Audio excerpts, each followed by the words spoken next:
Okay? Thank you. So the purpose of today is to give you not just some revision for Inspector Calls, but all your revision. Yeah, I'm going to pack everything into about 50 minutes. It's going to be recorded. I've recorded it twice and it's failed, so I've got a new camera, new filmer. I can put it onto YouTube so that you can go back and look at different bits. The notes you take today will help you decide what you need to focus on. You don't want to take notes about everything. But my focus isn't on everything you need to know about Inspector Calls. It's this. What do you need to know about Inspector Calls to get your grade? And I'll start at the C grade, and I'll quickly show you that actually, if you want a C, you can get a B. And I'll teach you how to get the B grade. And then those of you thinking of A's and A stars, I'm going to show you what to do there. However, many of you will say, actually I understand quite a lot of that A and A star stuff, I'm going to steal that and use it.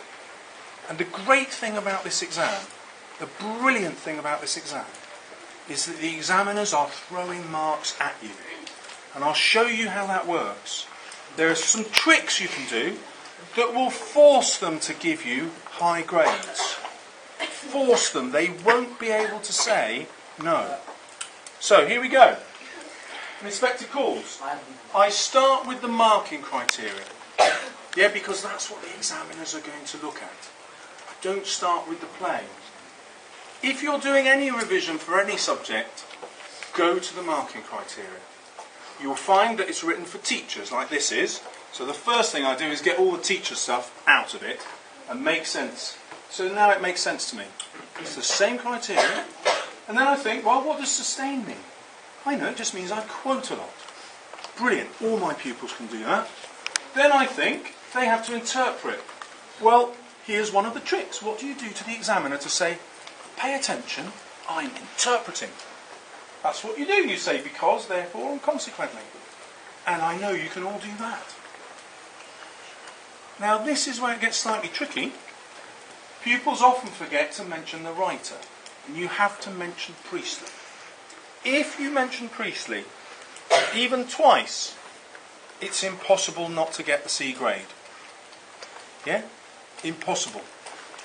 They're giving the marks away. The effects on the audience. Many pupils just write about the play and they forget to think, oh, hang on, this is a play that I'm supposed to watch and it's supposed to affect me in the audience. Well, how do I remember to do that? I know, I'll just use the words we and us. And if I want, I'll use the word audience.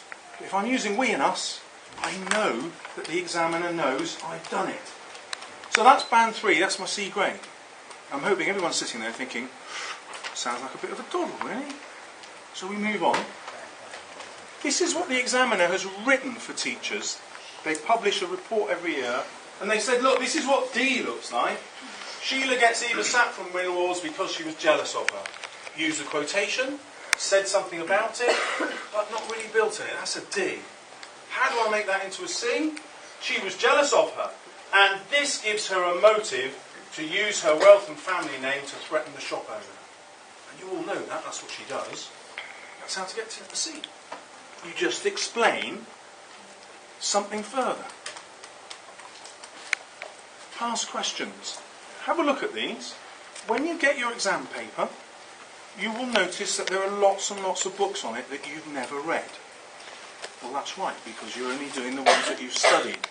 The Inspector Calls is always question 17, question 18, always. So you can turn straight to it. You have a choice of 2 questions. You can choose 2, but you can only write about 1. Now there's a tactic for this. Which one should you choose? Well, I want to be able to talk about this, and I want to be able to use those words. So which question helps me do that? Do you think? You look at it a couple of minutes, or less than that. For me, if I'm just writing about Gerald, it's much harder for me to write about Priestley. Because how do I write about Priestley's ideas when I'm writing about one character? It's tougher for me to do that. So for me, I'm looking at that, I think, I'm going for the difficult question.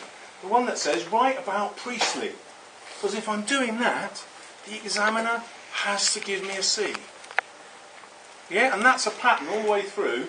If you do question 18, it seems to be the hardest one each time. Here you've got to write about 2 characters instead of 1. The harder question forces you to get the C. Now that's weird, isn't it? Normally you go into an exam, the harder the question, the more marks you lose. In English it's the other way around. The harder the question, the more marks you get, because you can show more.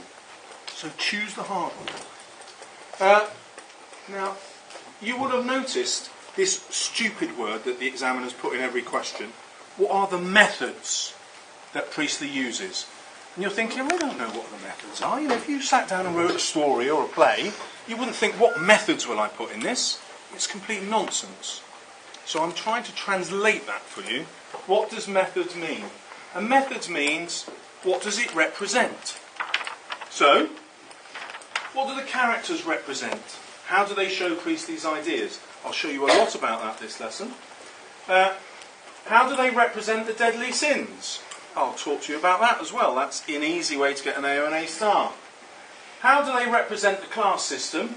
You'll all have talked about that. And the hypocrisy. You'll all have talked about that. And this idea, how does the inspector represent the supernatural or not? So when you see methods, that's what it means. Band 4, this is where the B is. Again, that's teacher speak, so I translate it. I translate it, and this is what it means. I've got to qualify. Which means alternatively, or on the other hand. Which means, hang on, I've got one interpretation of the character, now I'll look at another. Simple thing to do, you've all done it. That gets you a B. Just by saying, this is what I think of Sheila here, but actually I could look at her behaviour in a different way. B grade, straight off. How do I show the examiner? I use those words, however. If I use however every time, the examiner doesn't mind. I can use all of those. How do I show that I'm considering? Well, I say, it appears that. It appears that Sheila has learnt her lesson by the end of the play, which is why she criticises her parents. However, we might see the ending differently. She doesn't reject Gerald when he tries to give the ring back. Instead, she says, not yet. This might imply, I'm using considered language, this might imply that she will accept him even if he hasn't learnt his lesson. Therefore, she won't have learnt her lesson. Now, I'm not saying you've got to argue one way or the other. I'm saying argue both and then decide. And that forces you to get a B grade. This is what it looks like on the page. Eric appears to be the only person to have committed a crime, stealing from his father. However, Priestley may want us to forgive him because Eric is trying to compensate for his irresponsible behaviour in getting Eva pregnant. Yeah, so you can see how I'm using this sort of language to force the examiner to give me a B. And then I give my other hand. I give the 2 points of view. On the other hand, Priestley might also want us to see that Eric is still deeply irresponsible. When his father accuses him, you stole the money, Eric replies, not really. This implies that Eric will continue to be irresponsible even after the inspector has gone. At the end, we realise Priestley is suggesting that Eric will never fully face up to his own mistakes. And that's not me telling you that's what you've got to say about Eric. You can look at Eric the other way. Yeah, he has learnt his lesson. But you can disagree with that. That's to show you what on the other hand looks like. What a B grade looks like. That's all you've got to do. So many of you are looking at that and thinking, I can do that, I hope. How to get a C? It's easy, aim for a B.